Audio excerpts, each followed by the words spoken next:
All right, guys, welcome to episode 14 of the Rare Coin Show. We are here at the Long Beach Coin Show, June of 2018. That's right. We're going to jump in here, meet up with Ivan again. He's going to walk us through the booth and show us some ancient coins. What are they going to be covering? Coins from the Tigris and the Euphrates. That's right. Pretty exciting stuff. Ivan the Great's going to walk us through the whole spectrum. Ivan the Great. All the way from the Lydia Croesus up to the modern day coins of Saddam Hussein. Saddam Hussein. Yeah. For some reason, that's a really hard name to remember. It's just one we're trying to forget, evidently, I guess. But yeah, all right. We're going to jump in here and have some fun, and we'll wrap it up with some auction results after we stop by Heritage and see what happened with the 1804. All right, let's go.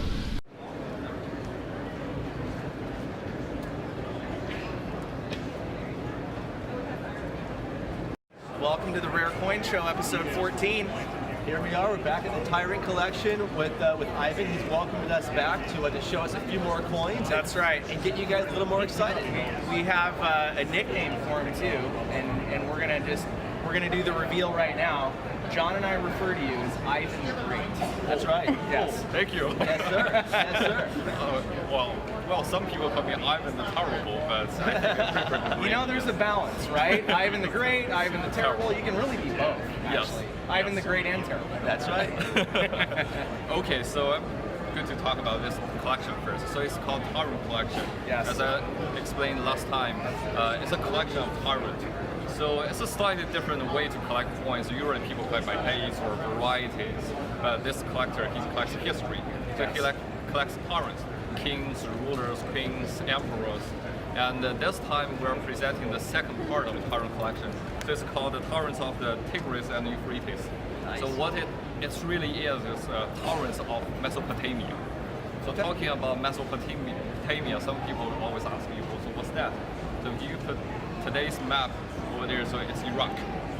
Oh, okay. And back in the history, it went by many different names. Babylon and the Persian Empire, and covered a lot of human history. Right. So we think that this is the longest storyline or history line, timeline you can put together with coins. It started from the invention of coin in 650 BC all the way to 2003.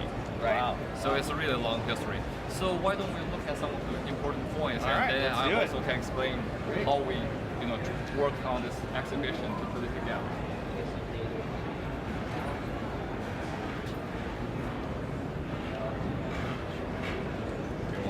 Oh, wow. Yes. So the first case They're is tiny. Yeah, they are. So they These all little nuggets. exactly. Yeah. Yeah. The coins at the very beginning were nuggets. Right. So people were able to find these electrum metals in their rivers. So these were found in Ionia, in Asia Minor. Okay. And they start to use these coins. The reason we know they were coins because they all had these punch marks on the rivers. Okay. And they all go by fractions of the larger denomination. So that's how we figured they were coins. The Right. coin was really something human invented instead of people just use it. So it started from 650 BC when they were using the electrum as the material for coins, and later, as we know, that they moved to gold coins. Right. And that was King Croesus that set up the relationship between the silver and gold, if I recall That's correctly. right. Yeah. Yes. They figured out the technology to separate the metals. Yes. And then began to make silver coins and gold coins, and recognizing that there were different values for them. Gold having a much greater value than silver. And what was the ratio? Was it 7 to 1? Or was it 15 to 1? I know that at that point in time, I think it was 7 to 1, if I'm not was 7 to mistaken. 1, yeah. Yeah. So I mean, it's kind of interesting, the evolution here. We've got this almost looks like a nugget that you would have just pulled out of the river in that form, and then somebody stamped it with something. Yeah. What would the value of that had been? At that time, any idea? I'm sure it's a small fractional item. Yeah. This one looks like it was in a different form, and then somebody just squished it flat. Yeah, people start to try to put some kind of pattern on the obverse of these coins. At the This very looks like the beginning- cover of the book over there. That's right. Yeah. At the very beginning, we couldn't tell why they would put these patterns on them, and we don't understand what's that until here. When thickness he was able to put this stack on the obverse with as well as his name. So we know that he was a moneyer, but we didn't know a lot about him. But that was started with a pattern on coin that we can understand. Okay. Yes. Now, I believe the Croesus Stater was the first item that's recognized as a coin. Something like this looks very similar. So what would be the difference between this and the Croesus Stater being recognized as a coin? Croesus. Some people say Croesus, some people say Croesus. I see. Yeah. Kind of an interesting question, right? Because it's similar. We have designs, we have the reverse punch, but I mean, to me, if that's money, this is money, right? Yeah. They're both coins. They both coins actually. This here's the first gold coin. This is the the first first gold separated coin. gold Yeah, coin. these both are coins. Okay. And the reason they were using this was because that was the city badge of Sardis. So they were using a lion biting a bull. Yeah. Yeah. Kind of an interesting story. That was the first kingdom that set up international trade, and they created this coin to be an international unit of measurement of value. So it's when we started to see the need for an exchange of value instead of goods and services. Instead of trading, 5 pellets of animal coat for a chair, right? You had maybe the guy that had the animal coats didn't want the chair, right? So they needed to find a medium of exchange. That's what I find so interesting about King Croesus is how he developed that international empire. Yeah. Yeah. Yeah, right. So these are like the silver versions of the gold same, coins, the same yes. one. So you still have the lion and the bull. Huh. I haven't seen these in silver. Very cool. Look at the And this is size the of small. that This is the coin. large stater. Yeah, that's a tiny one, How huh? can you see it? And just like the previous one, they all That go survived by, how many fractions years? of the larger denomination. It's too bad that I didn't bring my glasses because I need that to see the design, right? You know, if it weren't for the pictures, you wouldn't know what was on it. Yeah, that's true. Gold ones over here. Yeah. You don't drop one either. No kidding. Oh, and here we've got Artaxerxes and Xerxes. Yes. We know Xerxes from the 300 movie, right? That's got to be That's the most famous kind of modern The Snyder media movie, that talks about it. Yeah. Yeah, so what- completely historically accurate, by the way. Uh-huh. No embellishment whatsoever. Yeah. So what, 500 BC, how could a thing as small as that last through That's what makes it so rare, I guess, right? 2,000 years? Yes. Somebody had to be incredible. keeping it somewhere. Yeah. So you were saying about these. And more. Yeah, the interesting part about King Croesus was because he was so wealthy and he thought his kingdom was so strong that he wanted to, conquer the Persian Empire actually back then. Wow. And then he was asking the priest, so what will happen? And the priest asked, of course, asked God, and the God was said like this: if you attack Persia, a great kingdom will fall. So that indeed happened. His kingdom fell. So the Persian conquered, instead of being conquered, the Persian conquered Lydia, kingdom of Lydia. Okay. And they brought the idea of striking these gold coins. So we saw these Persian coins. Well, you'll see that these gold coins are called gold derrick. So you'll Yes. see the same term in Bible as well. Right. And people today are still arguing why it's called a derrick. Some people said it's just a weight standard. But some other people thought that this derrick word came from the king. Darius, was it? Yes, Darius. Yeah. Yes. And those, then those are listed in the money in the Bible book. Yeah. and I believe the derrick is the first gold coin mentioned in the Bible. I believe so. First Yes. gold coin mentioned. Yeah. Correct. Yeah. Yes. Yeah, so the Bible is the most read book of all time, so it's kind of cool that Yeah. you've got these first gold coins that were mentioned in a state of preservation that they would have been working with them in when they were freshly minted. Which is a good point. That's amazing. So the last collection seemed like a lot of the coins were in certified holders. Yep. Now this one, it appears as though primarily they are more of in a raw encapsulation. Is that correct? That's right. Okay. Is there a reason for that? Yeah, for some reason we found that ancient collectors, they prefer raw coins. Yeah. Probably they prefer to hold the coins in their hands to enjoy the weight, Right. the relief.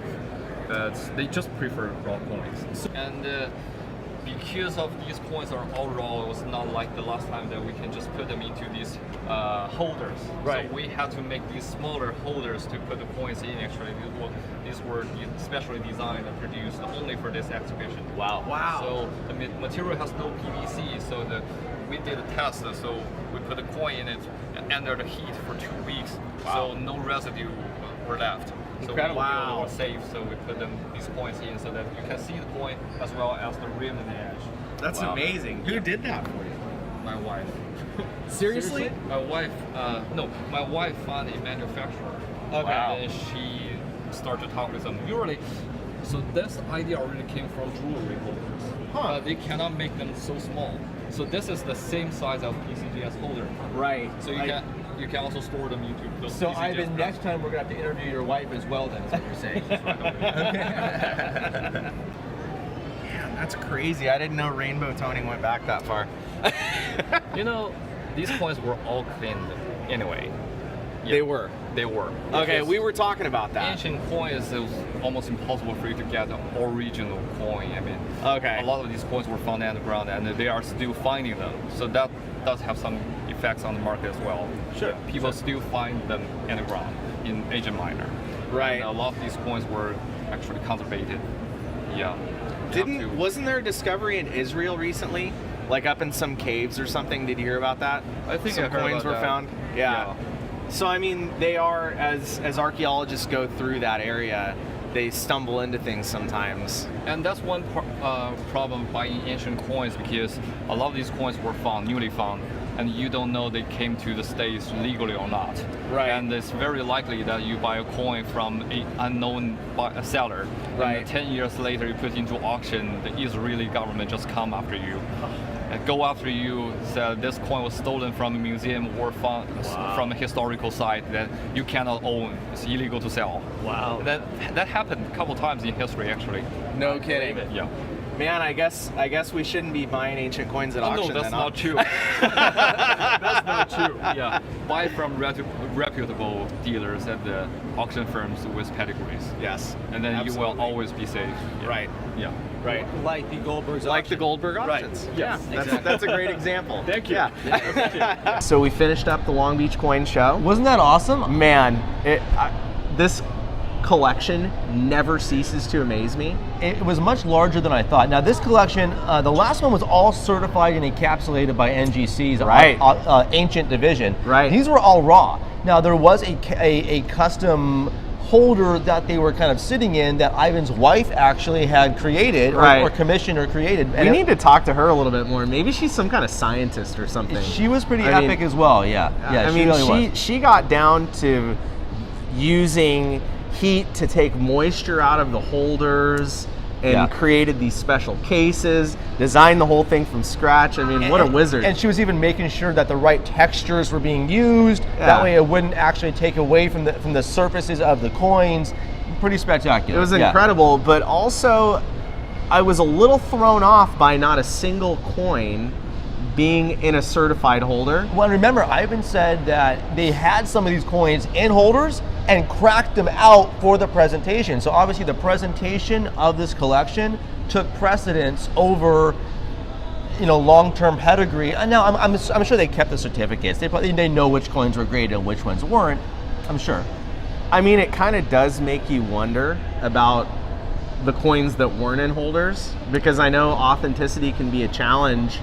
And is it, Good point. I mean, for the purposes of education, is it really that important to know 100% sure that a coin's been authenticated? Well, and bear in mind as well that this collection most likely has been put together over a long period of time, And the ancients have just been recently, within the last 5 or 6 years, really had a forum to be graded through NGC Ancient Division. So, maybe the reason why a majority of them existed outside of holders is because of when they were acquired or how they were acquired. True. So. Yeah. I mean, totally fascinating, though. We love meeting with Ivan the Great. Thank you, Ivan. Yeah, You're the man. We were hoping to get more time. We got him for as much as we could, so I hope you guys enjoyed it. And maybe we can pull him out of the booth for a beer or lunch next time. We'll see. We're going to keep trying. Now, the next collection, they're moving to Italian. Is that what he said? They are going to ancient Italy, which is going to be super cool. It's going to be epic. I'd imagine the art from that region is going to knock our socks off. So I'm pretty excited about that. Now, there were some wins and losses at the auctions. I was kind of surprised. Yeah. I think we were both a little shocked by the dollar, just given the current environment, the strength of the stone collection and the quality of the stone collection, setting records coming into Long Beach. However, I must admit, you were closer. So in the game, Ryan did win. Ryan was about $500,000, or more closer to the final auction price. Congratulations to me. Congratulations, Ryan, the winner.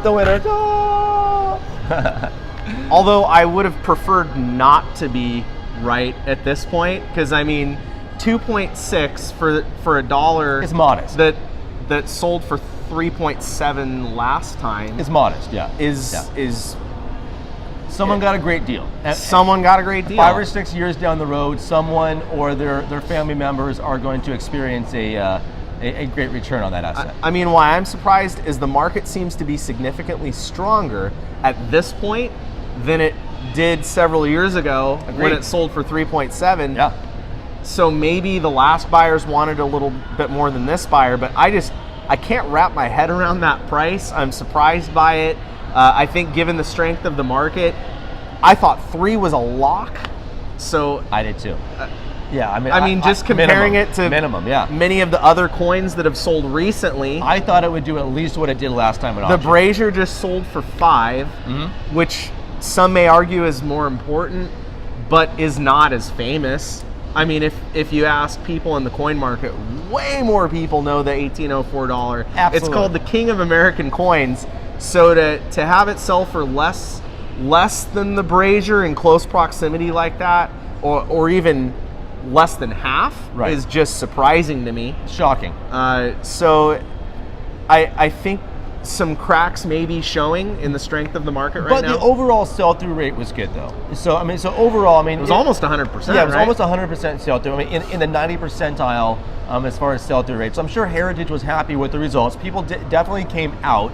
The coins may not have realized what some folks, including us, were hoping for. I mean, the chain set brought almost $1 million. I mean, like a cut bid away from $1 million. Yeah. I think it was within $11,000. I think it went for $989. So good that's number. a strong showing. Anytime you get coins near or above the 7-figure mark.